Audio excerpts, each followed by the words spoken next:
Hi, I'm Gaston Jilbert, and I am the COO, and that stands for Chief Offboarding Officer. And yeah, Chief Offboarding Officer is actually a relatively new position or new job title.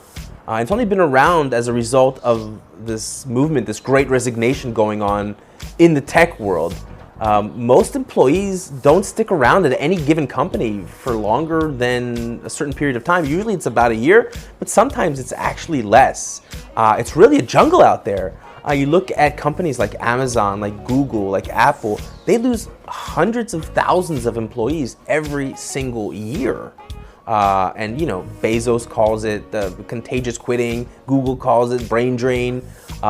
Employees, or we call it just job hopping. It's a jungle out there. The truth is that every company, large and small, needs to have a chief offboarding officer on staff to handle all these people. So what does the chief offboarding officer actually do? Well, there's a lot, okay? I do a lot. My main responsibility is to create moving, touching tribute videos that celebrate an employee as they're leaving, to celebrate their accomplishments, their achievements. The way I measure success is how many people, if I look around the room, how many people broke down in tears watching this video.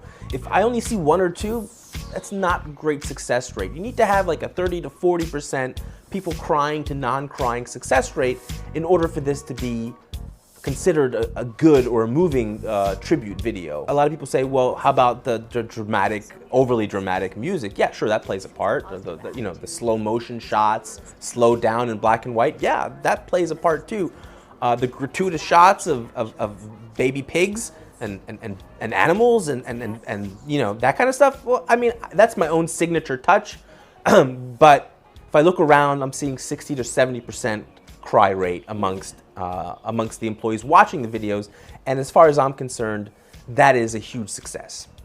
So what skills does one need to become a chief offboarding officer? That's a great question. I get asked that quite a bit. Well, I think that first and foremost, that person needs to be a storyteller. You need to be able to tell stories, and you need to be able to tell stories visually. It helps if you have a background in human resources and recruiting. You need to understand sort of the psychology of what this person is going through. They're about to leave the company, they're nervous, it's a journey for them. You need to respect that.